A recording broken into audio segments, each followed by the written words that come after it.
Ayan po mga kabayan, dito po sa bagong ukay-ukay. O diba? Promising.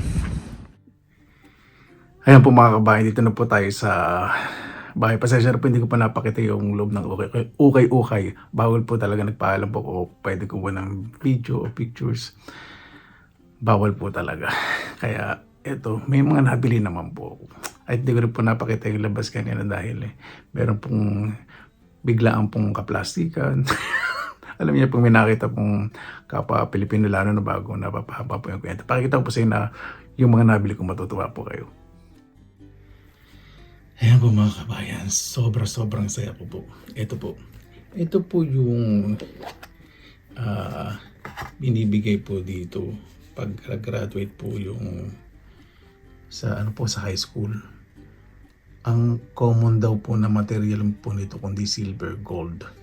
Ito po, nabili ko lang po ito ng 8 euro. Kasi nasa loob din po siya ng glass display. Ibig sabihin ko wala itong value, hindi po nila i-display. Diba? Pero ayaw po masyadong mag-expect. So kung gold po ito, day jackpot po tayo, diba? Tapos, binabili po akong 4 euro po yun. Mayroon po yung sterling silver. Ang laki po medyo mabigat. Pakikita ko sa inyo po ito, ilang grams. Yung isa pakikita ko rin, tingnan natin ilang grams. Yung pin po, yung una. O brooch, ewan ko ano po tawag doon. Brooch yata. Ito, tingnan po natin kung ilang 6, tama ba? Nabigat din pala to.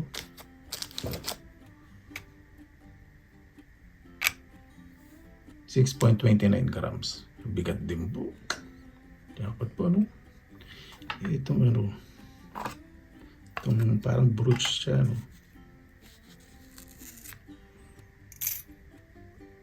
1.29 grams. Naku, kung ginto po ito, maganda rin po. Diba?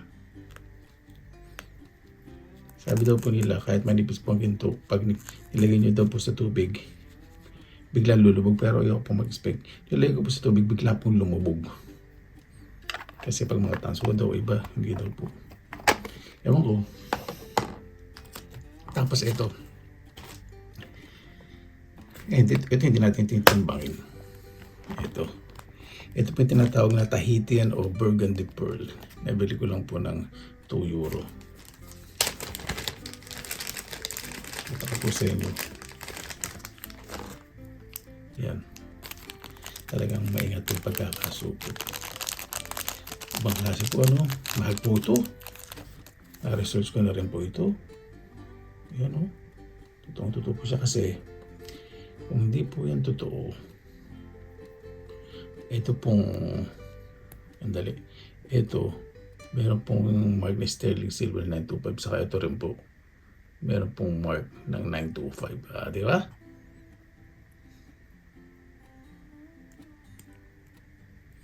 Yan.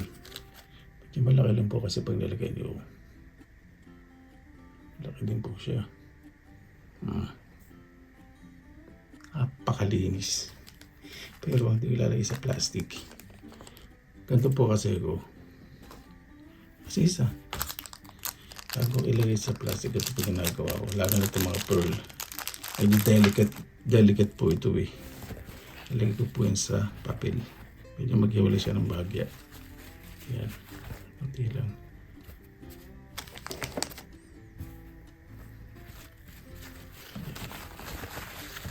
Tapos, roll po ninyo para suportado. Palagay po natin sa papel.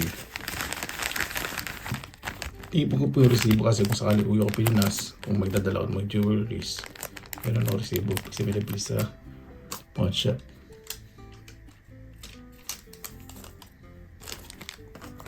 Tapos, ito po, may nabili po akong gemstones. 3 euro and 56. Tignan po natin. Siyempre,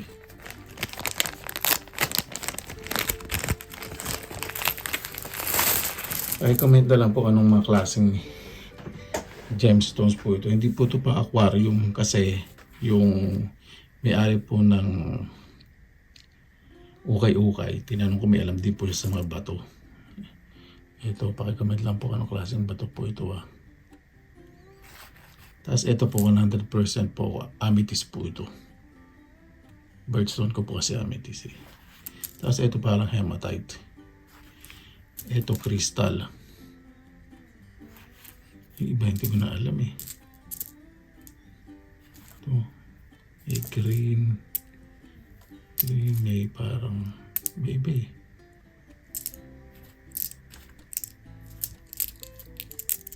Ayan po. May iba po Yan. Yan. Close up natin para nakikita po ninyo. Para nakita niyo po yung tsura sa close up. May spot ng parang uling na. Ano kaya yung rough diamond to, Hindi naman to rough diamond kasi hindi naman naduan ng itim. Ewan ko. Yan. Kasi pang mga ganito, pag hindi nila na-shape na makinig, sabihin matigas talaga yung bato po na to.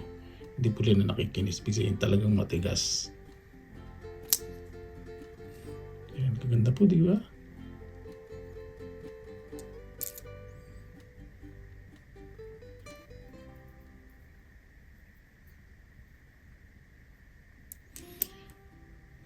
Alam beses ko na po na kabila ng gemstone. Siguro, parehas din yung nagbebenta. Hindi ibang table. Baka nag-rent. Ito itong ganda. Ganda-ganda po dito. Ito. Isa na ito. Ito pa lang po ano ito. Parang siyang perlas. Yung pagkakinis na makintab. Saka ito. Parang tawas. Yan po. Ito alas ka pareho na niya. Diba?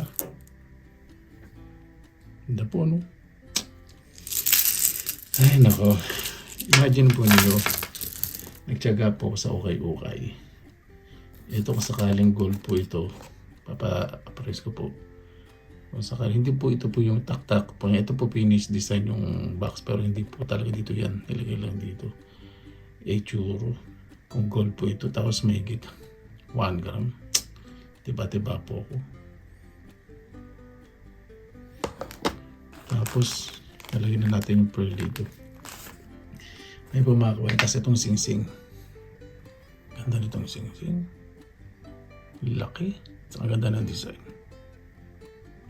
Niresearch ko po yung design po nito. Mahal po ang isang peraso po Kasi sa sing-sing po yung design Huwag po natin tingnan yung scrap price. Yung na-research ko po dito, 1 to 200 euro ang isang peraso po.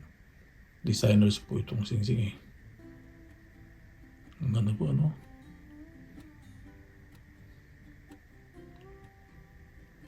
Ang dami po kasing nakasulat kung paano ginawa ito, paano pag-design, mahirap daw po. Ganda. Yan po mga kabayan.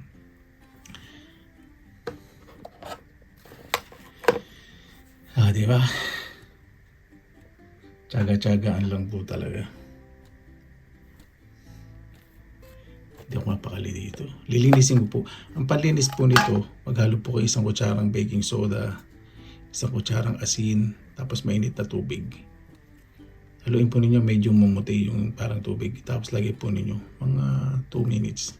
Depende po sa laki. Kasi malilinis siya po yung matatanggal po yung mga tarnish. Ibig sabihin yung isang ginto po kumukupas yung parang may pandikit na natulo. Parang ganun. Pero pag nalinis yung napaganda. Kaya ito, lilinisin po natin. Kasi parang old na. Old na po ito. Sa kabihira daw po yung gantong 4 na piraso. Kasi binibenta po 1 piece, 2 pieces, 3 pieces. Pag 4 pieces, diba daw po. Pa-press ko po ito. Super excited po. Ito po, tanggalin mo. Saan ba na? Natatakot ako eh. Medyo, ano siya, malambot. Ganda po, ano? Ako linisin ko muna. Saka yung pinya medyo malambot din. Yan. Yan po mga kabayan. Maraming salamat po sa inyong oras na inilan sa Pinilakalakbay. Ito po yung bagong libangan ko. Dati di ba pag autumn na, pangunguha ng kabuti, mukbang. Tapos spring naman, summer gardening. Ito po magandang investment dahil imagine po ninyo, kailangan lang po magtiyaga sa ukay-ukay. At sa pagre-research, natututo po ako. Di ba? Maraming salamat po sa inyong oras na ilan sa Pinilakalakbay. Basta lagi po tayong positive vibes, good vibes. God bless. Ingat po lagi. Magandang araw. Laban lang.